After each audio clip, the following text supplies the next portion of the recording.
Well, once again, welcome to the hour of the time, the only hour that ever was, ever will be, or that ever is. This is the hour during which you will decide your future, and thus our collective futures. Tonight we have a very special guest with us, and we're going to be talking about suppressed technology that was developed many years ago and has been kept hidden from the general population of not only this country, but the world. We've talked a little bit about this on other episodes of the Hour of the Time, but tonight we're going to go back to the origins. We're going to talk about it in depth, where it came from, who's developed it, is it real, is it not real, and by now, those of you who have been listening to this show for some time probably have realized that once again we're going to talk about UFOs. I first met this gentleman during my lecture tours several years ago, when I began to notice that right in front of my podium in the first row, the same gentleman seemed to be following me around the country and always had very penetrating questions to ask.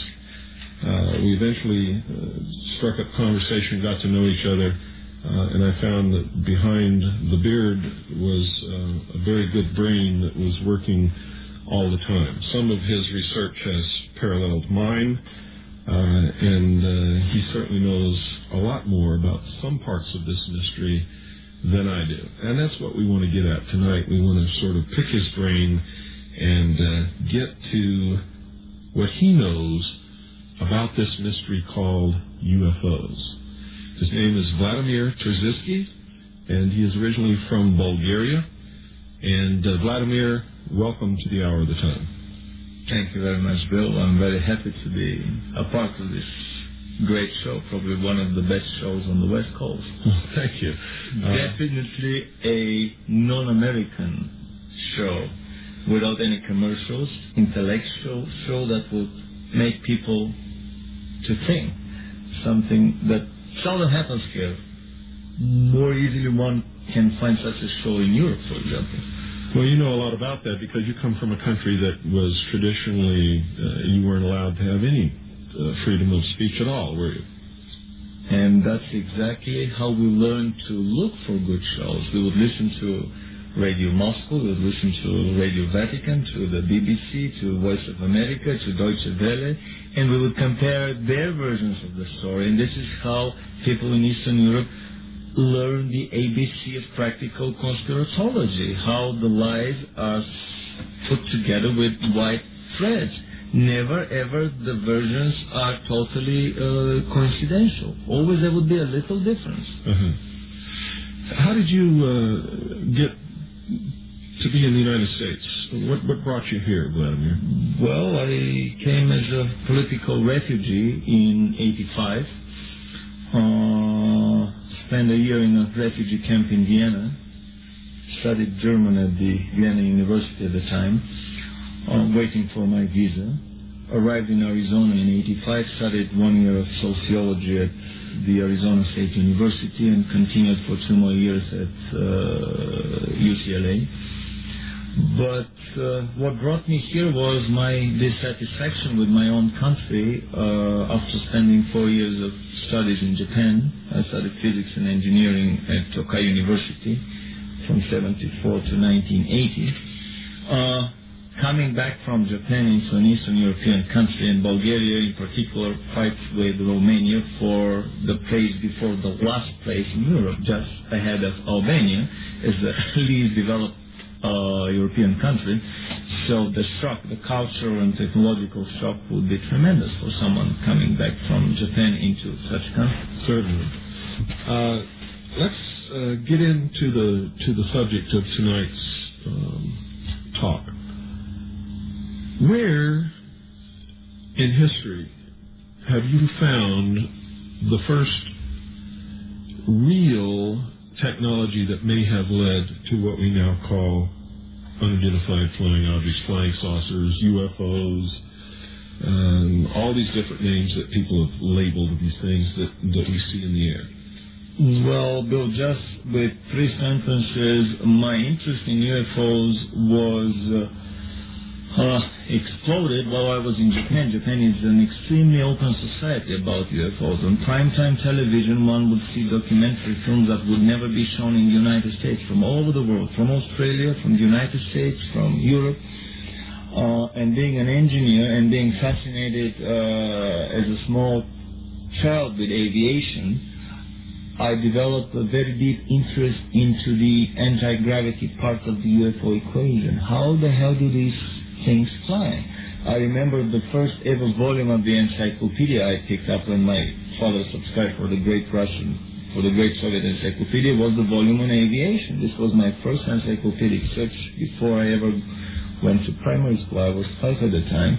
I've been fascinated with flying contraptions. So after I developed my interest in UFOs in Japan, that was in the late 70s. After arrival in the United States in 85, I started avidly reading books, journals about UFOs, collecting a vast video library. I have about 200 documentary films about UFOs from all over the world.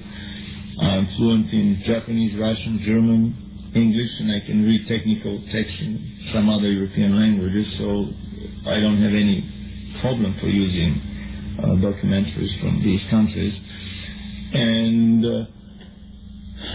about a year and a half ago, I heard the first rumors that the Germans had developed some anti-gravity flying machines of a circular, of a lenticular form that we colloquially call flying saucers. I've been fascinated with anti-gravity before that, and I thought that I had discovered some of the basic secrets, quote, of anti-gravity. Subsequently, I realized that the Germans had utilized all these secrets in very simple engineering devices that took off successfully and were tested before the war ended. Was there, is there any hint of this going back farther in history? I know during the 1800s in the newspaper accounts in the United States, there are stories of a giant, they say giant, nobody really knows how big this thing was, but it was an airship that went across the country. Those airships. Well, not ghosts, because this thing actually landed, people got out and talked to people. It can be found in yeah, that's the label they use about them in the UFO literature, but it's a very important question about how technology is generally developed on a planet. I'm of the opinion that secret societies, hermetic sciences, secret brotherhoods have been safekeeping, safeguarding, developing, and using elite knowledge that has not been accessible to the general public for the last 5,000-6,000 years. So I would say nothing new under the sun. It is not the Germans that developed anti-gravity first. The first report about a workable flying anti-gravity machine that I heard was of the American John Keely, a genius of the Tesla and Schauberger type, that lived in the late 1800s. In 1860, in the early 1860s, he demonstrated a working flying anti-gravity platform to the War Ministry. It was a device the size of a bathtub with a control lever sticking on top of it. He put a chair on top of that device, sat in the chair, pulled the lever forward. The device rose silently, noiselessly, then pulled the lever further forward, and it accelerated at tremendous speed horizontally, then stopped at a dime, came backwards, and landed. All of it noiselessly. Keely never fell off the chair. The chair was not bolted to the device. The guys from the War Ministry scratched their smart heads and said, well, now we don't see any reason for any purpose for this device in the future. So this is the story of John Keely is a genius of a very rare kind. there's a John Keeley Society in Colorado. Anyone who is interested in this rare literature, I will be glad to provide information later on. My phone number in Los Angeles is 310-473-9717, and I will repeat it one more at the end of the show. But the John Keeley Society provided me with incredible information. Actually, he created a whole science of sympathetic vibration, something that has been later expurged from the libraries. John Keeley as a name is not found in any database. It's not mentioned in any library. The guys from the John Keeley Society have that obviously come from a book. They have page numbers, but the book, they've never been able to locate the book itself. The books have been removed by the thought police from the university and other public libraries. They may still be found in some private collections or in some dusty attic. John Keeley created other things, including free energy devices. He built a 250 horsepower free energy locomotive. He built incredible tunnel digging, tunnel boring devices that were using sound. We can call him the genius of sound vibrations. Through masterful manipulation of sound, one can attain mastery of the lower classes of energies and of matter. Obviously, it's my understanding that there are hierarchical levels of energies in the universe. The few interactions that we know of physics, the four, and we speculate about the fifth, the gravitational, the electromagnetic, the weak and the strong interaction, and now physics speculates about the fifth, the opposite, gravitational force. These are just a small fraction of the large number of energies in interaction that exist in the universe. And John Keeley was able somehow to tap to one of these, the magic of sound. Another report that I know of the late 1800s is, of course, the information coming about Nikola Tesla. Nikola Tesla was another genius of the Keeley and Schauberger type. Someone who would receive his ideas in basically a finished vision. All he had to do is put the idea on paper, and then the guys in the shop had to put the paper into metal. And these things were always working. Edison was fuming that Tesla never sweated in the shop, in the lab, but this was the nature of his genius. He was getting his ideas somewhere from the upper floors of the universe in a ready form. Anyway, Tesla worked extensively on so many numerous fields of physics that we can call him the genius of electromagnetics. The oscillating electrical current that we use nowadays is probably the first and the smallest of Tesla inventions that he did in the 1870s, 1880s. What Tesla did after that has been successfully expurged from public libraries. His name has been downplayed. I've even seen photographs of his image airbrushed away from a photograph of a group of scientists at the Institute for Advanced Studies at Princeton, where Einstein happened to be in the same photograph. Obviously, if someone is in the same photograph with Einstein, then he is not just any scientist. He's a major scientist. Anyway, my feeling is that the stories about the ghost airships of the late 1800s are probably true, that these have been secret engineering projects, let's call them black projects, financed through shady financiers, private financiers, by the bankers and the Illuminati and the secret societies behind the scenes. The fictional book Genesis and its prequel Inception by Harbinson are, in my opinion, a very true story, in my humble opinion, a true story of how the secret societies develop new technologies that are never divulged to the public, at least for 50 years.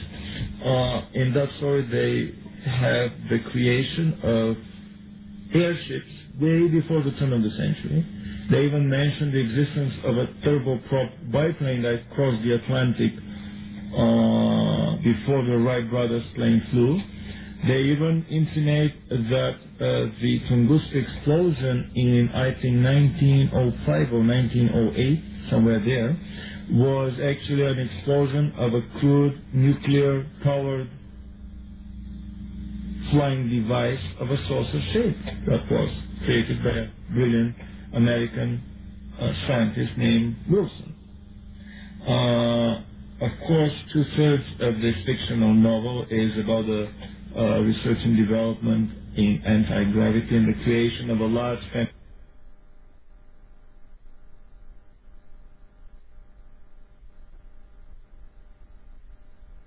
family of flying saucers in Germany before and during the Second World War. So, excuse me, but is there any evidence that this man Wilson actually lived? This may be, see whether Harbison himself knows German. I have a little suspicion that he just published a brilliant book. He never followed with anything for 10 years. And if he doesn't know German, then it would be obvious for me that he just got this material as a big, thick file from somewhere, we all know from where, and he was asked to write one nice book, probably a bestseller, because this is one of the many skeletons in the closets of the secret societies and the government black project that they won't eventually be taken out to the public, that they want to wash one more piece of dirty laundry. So you think Genesis may have been something like Missing Time or Majestic by Strieber? Yes. In my opinion, the book Genesis, because the part of Genesis that I investigated thoroughly, the part about the German flying saucers, turned out to be many times beyond what was discussed in Genesis. I mean, the Genesis was a gross understatement of the German anti-gravity research and development effort. Well, let's go to one more item. So Tesla is known to have developed anti-gravity using an electromagnetic principle. John Keely developed anti-gravity using vibrational sound techniques. And I have a suspicion that both of these anti-gravity devices were free energy devices, namely flying transformers of energy that would transform types of energy that we have not discovered, we know very little about yet, into energies that we know about a little bit more and we can use as mechanical work. I mean, electricity or just mechanical work. I have a feeling that some of these airships of the late 1800s were the first experimental devices utilizing the lift of hydrogen and possibly helium. And I also have a suspicion that they may have had some hybrid anti-gravity drives installed in them because of the strange designs that I see. I tend to believe in drawings when I see them in the paper because people's eyes are a very good optical, how should I say, image processing and data storing mechanism, in my opinion. Early at the turn of the century, there have been many reports, 14 reports, the latest of them I read in one of the latest issues of Fate magazine, about flying saucers being noticed in many parts of the United States, landing, and people talking in plain American English and wearing Navy uniforms. I have a feeling that these are the first and secret black project anti-gravity vehicles developed with Tesla technology by the Navy, for the Navy, financed by the secret societies and the bankers. So we see a whole line of secret sciences developed. These are not all the secret sciences that are developed by the secret societies. This is less than 5%, less than 1% of the secret sciences that are developed in parallel in faraway farms by shady financiers, by crazy scientists. My feeling is that probably all the films, that science fiction films that we've seen about crazy scientists and Frankenstein in labs are exactly that. Secret black project financed by the terrestrial secret societies. So by the time the Germans came to power, I have found at least 5 instances of anti-gravity craft developed on this planet. The latest instance is the lenticular aerodyne by Henry Coanda, Frenchman. I have an engineering drawing of this device, and I repeat, anyone who's interested in more information can give me a call, write me a letter, and I would send full information, faxes, Xerox copies of the drawings and so on. I have several videos on the topic. Coanda's lenticular aerodyne utilizes a hybrid helicopter propeller lift and anti-gravity lift. It was powered by turbojets and ramjets. It was an invention that preceded its time with at least 10-15 years. So by the time... What time frame are we talking about? 1930. Okay. Coanda's lenticular aerodyne. And my feeling is that by the time Hitler came to power, it was well established in the scientific community of the secret societies that anti-gravity is extremely easy to obtain. That simple spinning of an object would produce anti-gravity. I came in a roundabout way to the research of German flying saucers.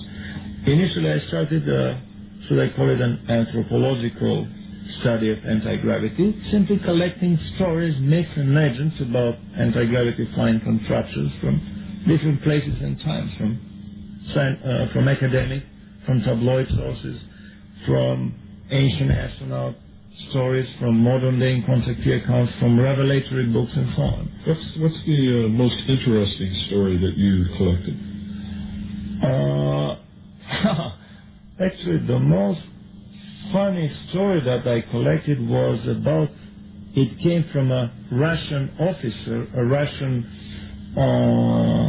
lieutenant major, two-star officer, who met some extraterrestrial while walking past a Siberian lake. They invited him for a joyride, poked his brains without any pain. It was a joyride experience, not a forceful abduction. He consented to that and was extremely happy. At the end, they wanted to delete his brain because this is, well, the code of the universe. You do not leave any traces of your visitation. He didn't want to part with this pleasurable experience, so with his typical cunning Russian deceitfulness of a cunning Russian peasant, he started desperately to try to find a way to deceive them. And he came with a very usual plot. What else but vodka? So he said, you know, guys, upon parting, we have a very well-established custom. We always drink with our friends. Great. So what do you drink? Well, we drink vodka. What is vodka? He had a hard time remembering the chemical formula of alcohol from his high school days. Then he wrote, they told him he can write with his finger on the wall of the craft and use it as a blackboard. He wrote the formula. They quickly synthesized the liquid, came back with a strange-looking cup, only one cup, and gave it to him. He asked them, well, aren't you gonna drink with me too? And they said, oh, no. If we were to drink this liquid, we would have never reached this level of evolution that we are on right now, but we can drink it. So he quickly drank the liquid. When they put him on the bench to delete his memory, they figured, came the puzzled voice of the operator of the console. He said, I don't know what to delete. All his centers of brain activity are brightly lit, obviously because of the vodka. So he just deleted whatever he thought were the memories of his abduction experience, and they were mistaken. They deleted parts of his childhood experiences. He forgot some missing months of his army service and so on, but he remembered this whole abduction and the whole joyride. And the answer to his question, well, how do flying saucers fly? He said, well, the alien said, oh, very simple. It's a spinning nuclear reactor. By dipping in and taking out the control rods, you control the lift. There's one big reactor that spins along a vertical axis that creates the big lift that takes us away from the planet, and another small reactor that rotates on a horizontal axis that creates the horizontal propulsion to move us across the horizon. And many other stories, but this is probably one of the funniest stories of a failed, how should I say, mind deletion, of a failed missing time experience. My anthropological study of myths and legends about anti-gravity, spanning over several thousand years of terrestrial history, has found one common denominator of all stories about anti-gravity lift, namely that simple spinning would create anti-gravity. One does not need fancy alien hardware, incredible software. Spinning of any material body fast enough would reduce its weight. When a certain critical rotational velocity is reached, the body flies away. Then the question is how to better achieve this spinning with the existing engines of the time. And this is exactly the question that the German engineers were confronted with. And basically they use every existing engine of the time. I have discovered drawings, sketches, and stories of flying saucer devices powered by gasoline engines with propellers, powered by Wankel engines with propellers. I even have a suspicion that the very Wankel engine itself was created to power a flying saucer. You're talking about what we call a Wankel? Wankel, yeah, the Wankel engine, because of its rotational symmetry, it can be used to spin the craft one way while the piston inside spins the other way. There is a question of balancing that I haven't figured out yet, but this is just a suspicion of mine. Beyond the internal combustion engines, the Germans used any other engine that they had. They tried turbojet engines, pulse jet, ramjet engines, and rocket engines. They tried them in an outboard configuration and an inboard configuration. We know from the history of German aviation, turbojet aviation, that at the end of the war they didn't have much time to hide the engines inside the craft, so a lot of their craft had outboard engines. The Heinkel, I think, 211 People's Fighter was built hastily in a few months, and it had the engine sitting on top of the fuselage. So hasty outboard engine attachment is nothing new to anyone who is well aware of the advanced research and development in aviation, standard aviation. Later on they developed inboard engines. I would mention several of the models that were built by the Germans. Actually, the first model that they built was the flying saucer built by Schroeder in the early 40s, 41. It was a hybrid model between a helicopter lift and an anti-gravity lift. The thing looked like a giant Ferris wheel, 15 meters diameter, about 45 feet diameter disc, spinning along a vertical axis. The cabin was in the center of the whole creation, gyroscopically stabilized so that the pilots would not spin into insanity with the whole craft. And around that cabin we had this huge disc spinning. The disc had multiple helicopter propeller blades that could change their pitch in order to control for the lifting power. And the information that I had is that at a time of takeoff or sharp angle high G maneuvers, the needed RPMs were around 1600, while at a steady state horizontal speed or hovering, it could get by with only 600 RPMs per minute. This wheel was spun into action initially by turbojet engines. The Germans utilized the standard Messerschmitt 262 jet fighter engine. developed by, one of them was developed by BMW, the other one was developed by Junkers, the UMO 002 engine. 3 engines were spinning the disc around the vertical axis, and 2 more engines attached under the stationary cabin were propelling the whole device forward. Later on, of course, the first attempts crashed because of tremendous wobbling and vibrations. They were not able to fine-tune and eliminate the vibrations of this huge spinning construction. Later on, they solved the problem, and the first disc reached a speed of 2,000 kilometers an hour, about 1,300 miles an hour, almost twice the speed of sound.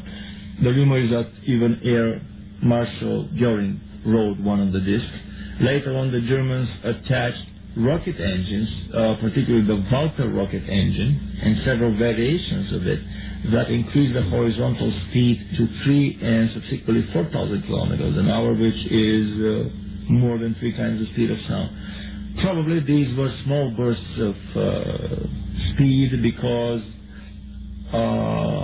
my feeling is that these initial prototypes were probably made of the same duraluminum that they were using for their standard turbojet planes. So if they were to push the craft too hard, they would have simply melted it in the atmosphere. In what year did this occur? The silver disc was tested from early 40s, 40-41, until 44-45.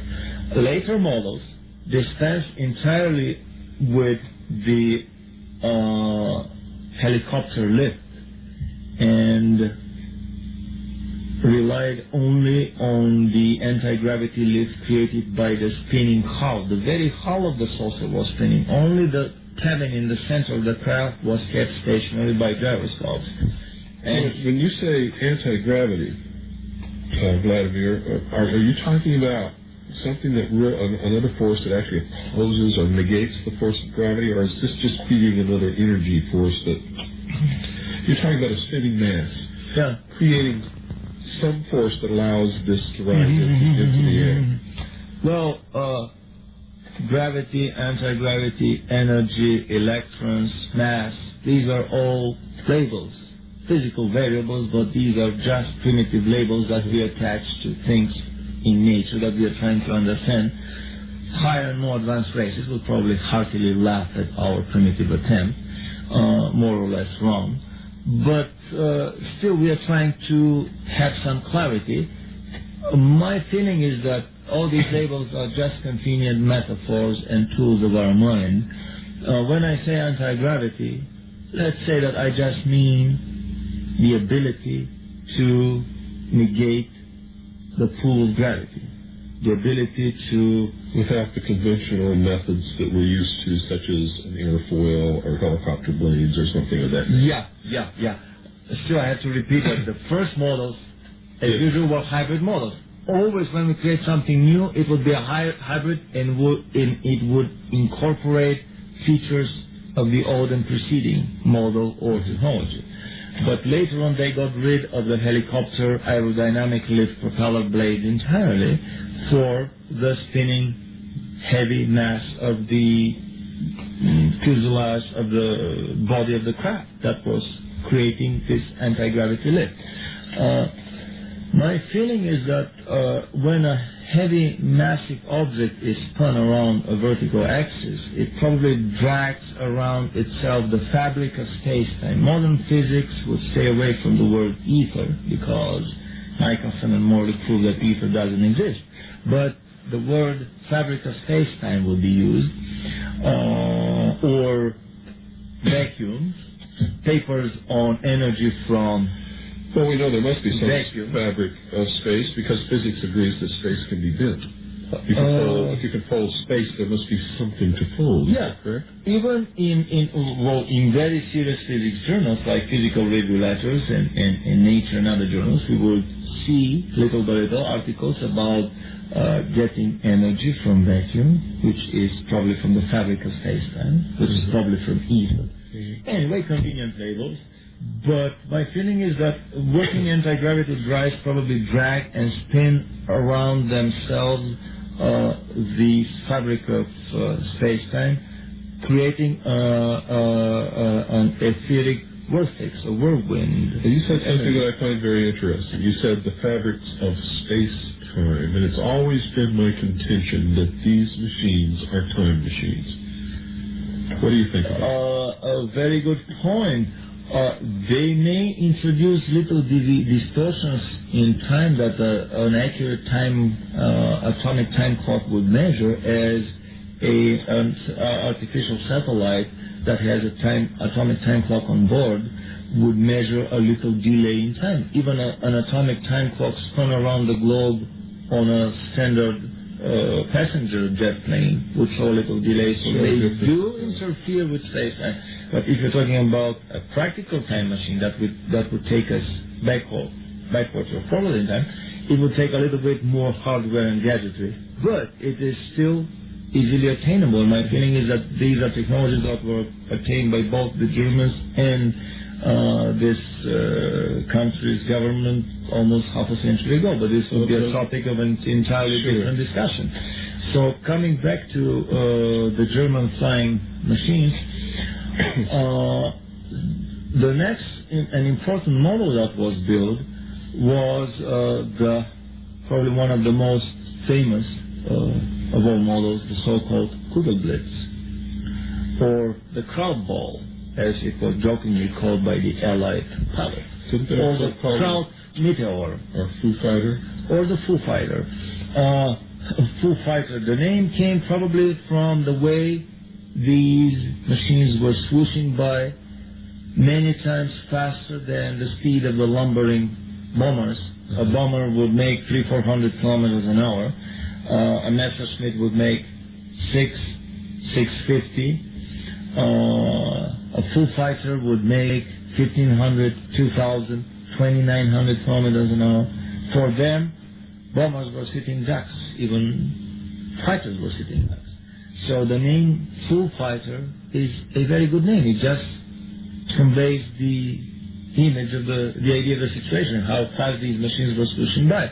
Renato Vesco, who is let's call him the Italian Werner von Braun, the research and development boss of the Italian Air Force before and during the Second World War, in his brilliant book that was also kind of removed from the libraries and has been stopped from publication. The book is called Intercept But Don't Shoot, or Intercept UFO, originally published in Italian and probably shortened in its British release, even more shortened in its American release. I have a copy of his book and I've read it, and he says basically the same thing that you're saying.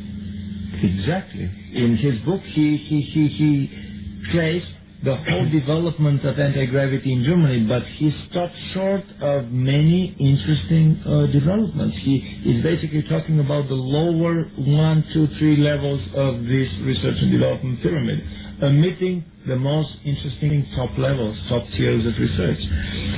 In that book, don't you think that in the position that he occupied with the Italian government, that it was probably wise of him to do that?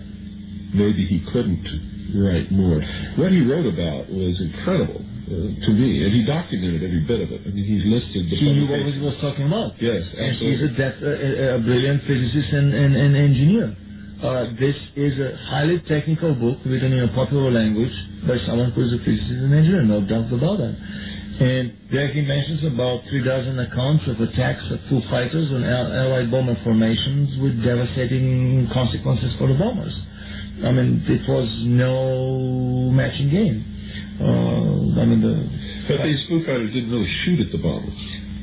Well, they were so advanced they didn't have to shoot. What they did was totally annihilate the electrical system. Exactly. At the beginning, they were just following the bombers. Probably the Germans were ironing out the tracing, the following technique, the techniques of following a bomber formation without getting too close, without being too far away. These were remote-controlled weapons platform, vertical takeoff. They had remote television navigation, remote sensing, acoustic, electromagnetic, infrared sensing, that were 10, 15, 20 years ahead of their time. Yeah.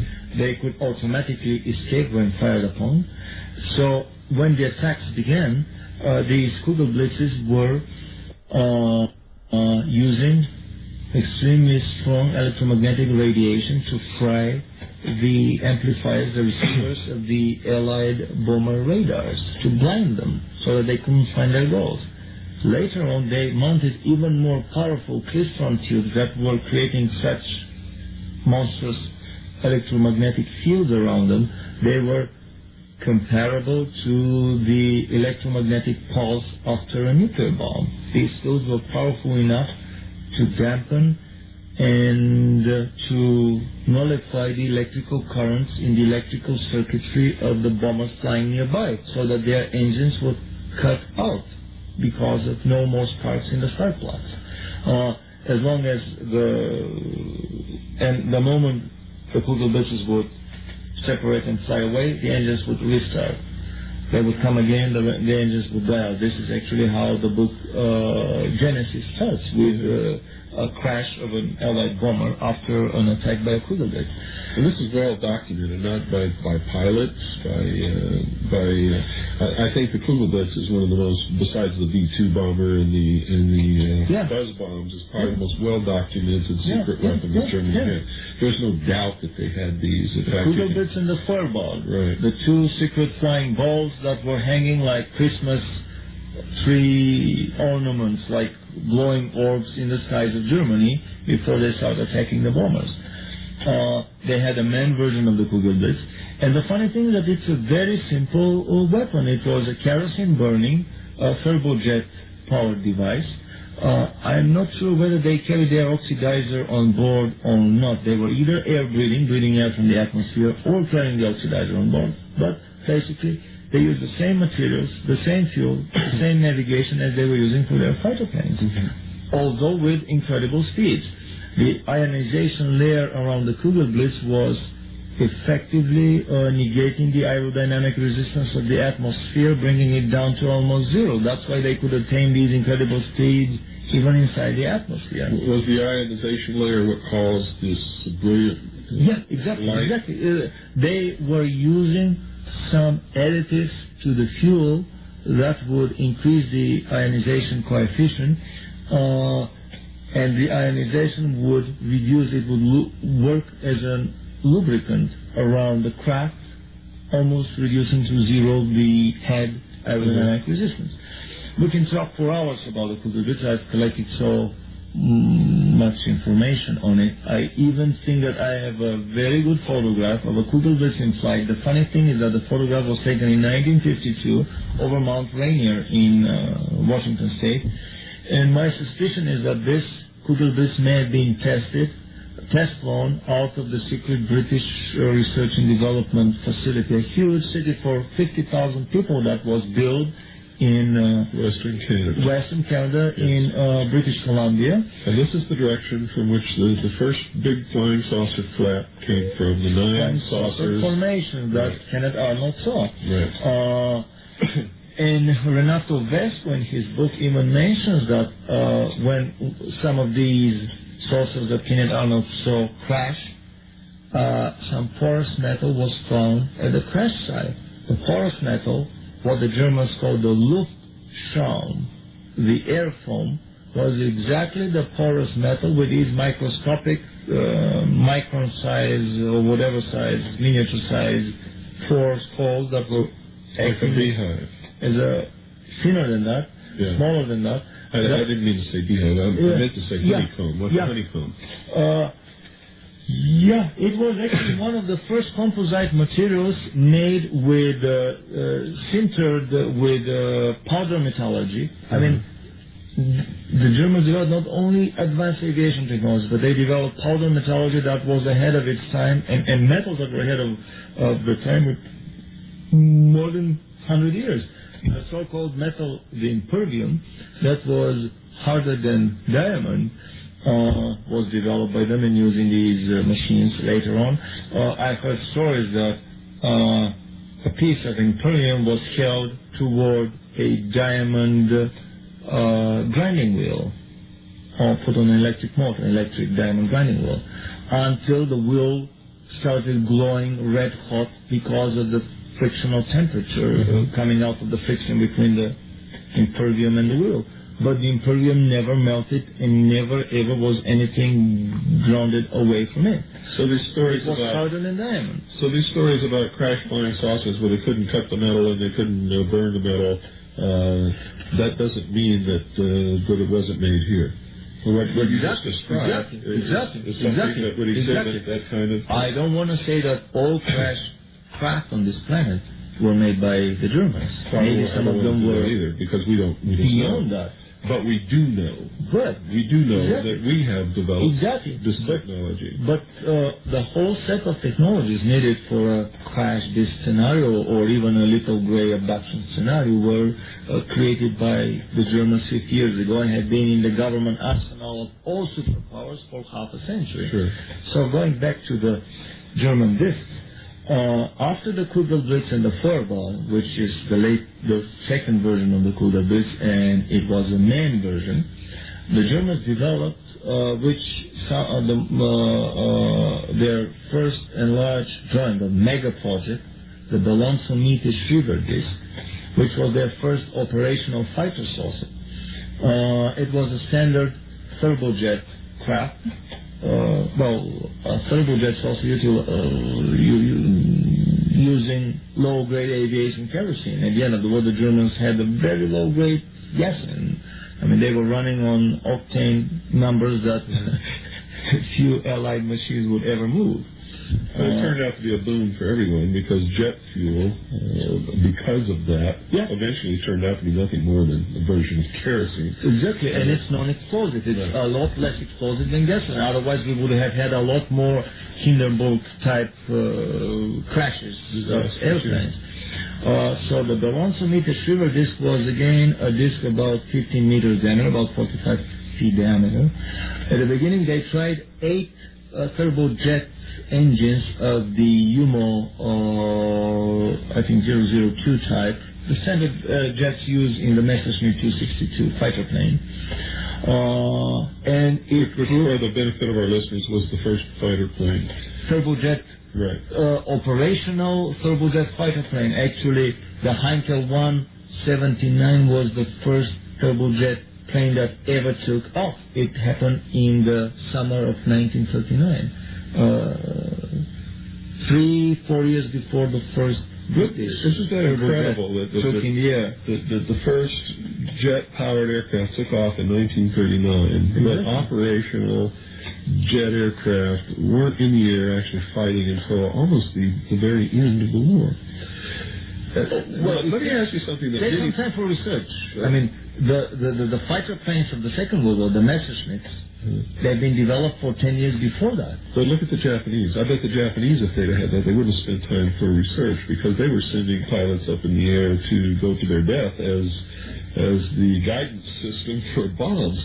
The pilot actually was the guidance system for flying bombs that they would just fly right into our ships. I agree, but still they had excessive research before the war too, and they got a lot of information from the Germans, including up to the very last months of the war. Even after the war ended in Germany, they were still getting, with the huge German transport submarines, bizarre flying contraptions, including disassembled flying saucers that were assembled according to an eyewitness account of a Japanese engineer that worked for a Mitsubishi aircraft factory. They assembled a strange device, pushed the button, it flew away, they got so scared they dynamited the other device, or that's what they said, said their prayers, and this was the end of the Japanese. That was the end of it.